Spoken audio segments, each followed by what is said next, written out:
What's up, Wise Flyers? David here. Which is the better Freedom card, the Chase Freedom Unlimited or the Chase Freedom card? In this video, we're going to go over all the details and compare both these cards to see which is best for you. Both of these cards are very similar in most of the categories. They just have one minor difference in earning potential, but I'm going to also go over the strategies of when to get this card as a downgrade option and some other strategies with the Freedom cards. First, let's start with the sign-up offers of these cards. So it's a record high of $200 after spending $500 in the first 3 months, and both these cards have no annual fee. So if the high credit card sign-up offers are too high for you, I think $500 is very manageable. It's only $167 for 3 months to reach that minimum spending. Next, let's talk about the earning potential for both of these cards. So the Chase Freedom Unlimited, very straightforward and simple. It's 1.5% back or 1.5 Chase Ultimate Reward points for every dollar that you spend. There's no bonus categories, there's no limit to the amount of points you could earn on your transactions.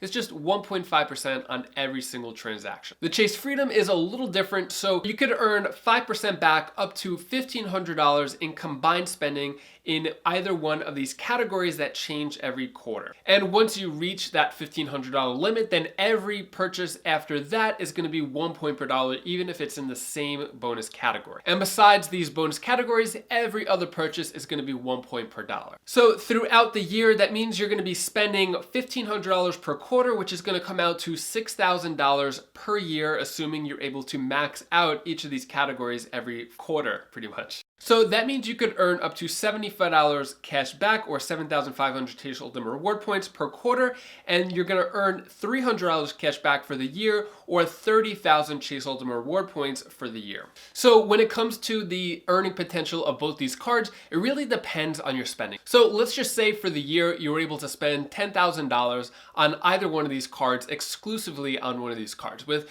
the Chase Freedom Unlimited, you're gonna earn $150 back, so it's 10,000 times 1.5%. And with the Chase Freedom card, with that example, let's say you spend $10,000 for the year and you're able to max out those 5% categories, you would earn $340 for the year. So you'd earn $300 on the 5% bonus categories, and then that extra $4,000, so that would be for the first $6,000. Then for the additional $4,000, assuming you just put it on this card, that would yield you 4,000 points, which is equal to $40. So $340. Now, the strategy overall in credit cards is you never want to get 1 point per dollar. You could always get a lot more for your purchases. So if you do max out your Chase Freedom categories for the 5%, you want to put that extra spending that you're only going to get 1 point per dollar on a different card so you could earn more than 1 point per dollar. So the strategy here is to max out those 5% categories with the Chase Freedom card, and then any additional spending or with spending in any other categories besides those bonus categories, you're better off using a different credit card. The Chase Freedom Unlimited could be a good complement to the Chase Freedom card if you're going for travel purchase or travel redemptions with Chase Ultimate Reward points. I'll get more into that later. But if you just want cash back, then probably the Citi Double Cash is a good in-between purchase spending after you reach those 5% bonus categories that are capped, or just with any other category spending, Citi Double Cash is a good option. By the way, if you want to apply for the Chase Freedom or Chase Freedom Unlimited card, I have referral links down in the description below, and by using our links, you help support the channel. And the next category is going to be redemption options. So both the Chase Freedom and Chase Freedom Unlimited, if those are the only cards you have, then your Chase Ultimate Reward points are going to be worth 1 cent per point. That means 10,000 points are going to equal $100 you could get cash back, and you have money to pay off your next statement. With either one of these cards, if you have 10,000 Chase Ultimate Reward points, if you decide to use them for travel or just to get it cash back, it's going to equal 1 cent per point. So 10,000 points is going to equal $100. But if you're into travel and want to get more value out of your points, then a great option would be to unlock a feature where you're able to transfer to partners, or at least get more cents per point.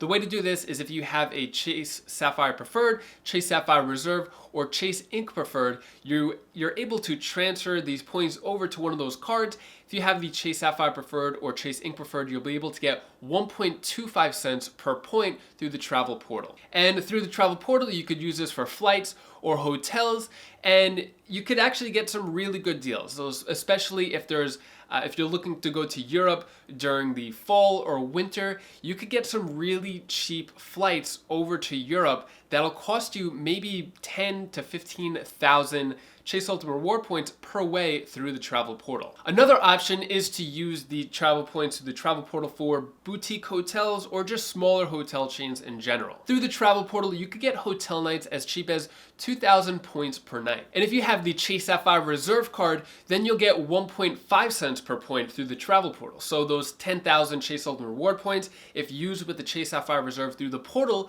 then you're gonna get an extra $50 in value. So rather than $100 with 10,000 points at a 1 cent per point, 1 cent per point ratio, it'll be $150 because you're gonna get that extra 1.5 cents per point with the Chase Sapphire Reserve card. But personally, my favorite way to use Chase Ultimate Reward points is with transfer partners, specifically Hyatt. So with me personally, I feel like I get the most value out of Hyatt hotels. So I take my Chase Ultimate Reward points, I'm able to transfer it over to Hyatt at a 1-to-1 ratio. So 100,000 Chase points are gonna turn into 100,000 Hyatt points. And same goes for the other transfer partners with Chase. It's always a 1-to-1 ratio, whether you wanna do flights or hotels with Hyatt, IHG, or Marriott. To give an example of how much value I got out of this, so last year, September 2019, went to Hawaii and we stayed at the Grand Hyatt Kauai. It cost us 25,000 Hyatt points or 25,000 Chase points transferred to Hyatt.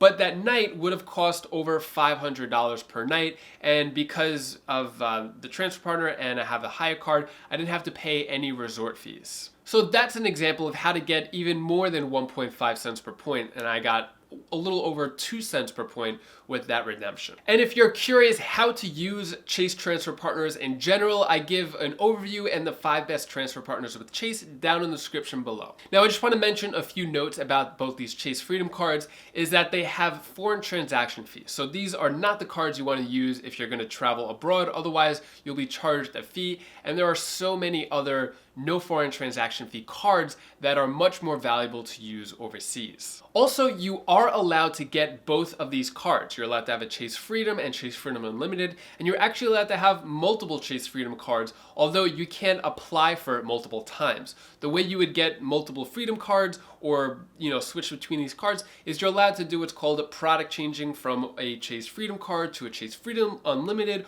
or Chase Sapphire Preferred to Chase Freedom, or vice versa. Pretty much anything, any card that earns Chase Ultimate Reward points that are personal cards, then you'll be able to switch whichever card you want. Now, due to the 524 rule, which means if you've opened 5 cards or more in the past 24 months, you won't be approved for any Chase credit cards, including the Chase Freedom card. It doesn't make sense to use one of those slots for both Chase Freedom cards when there's so many more valuable Chase credit cards out there. So when it comes to choosing the right Freedom card, I think you could choose either one of those, but I think it's always best to try to go for at least one Sapphire card, so either the Chase Sapphire Preferred or Chase Sapphire Reserve, to go for the high sign-up offer as well as all of the other great travel benefits that those cards offer. Plus there's great co-branded Chase credit cards such as the Chase Southwest cards, Chase Marriott cards, the Chase Hyatt card, Chase United Airline cards, and there's a few others. So you don't want to waste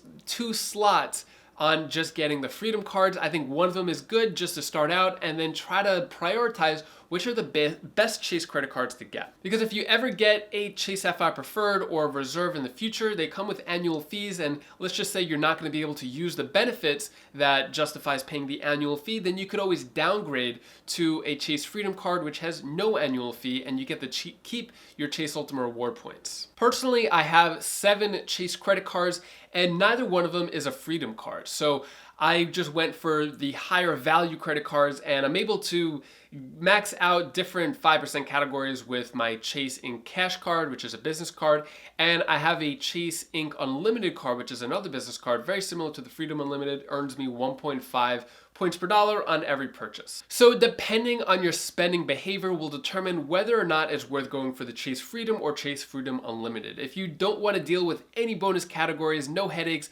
no trying to figure out which card you're going to use at certain stores or whatever, then I recommend going for the Chase Freedom Unlimited. It's just no headache. You just 1.5 points per dollar. But if you really want to max out categories and get extra Chase Ultimate Reward points, then the Chase Freedom card is best for you to start out. And if you want to learn more about Chase credit cards and Chase credit card strategies, I recommend clicking this playlist over here or click this link down here, and I'll see you in the next video.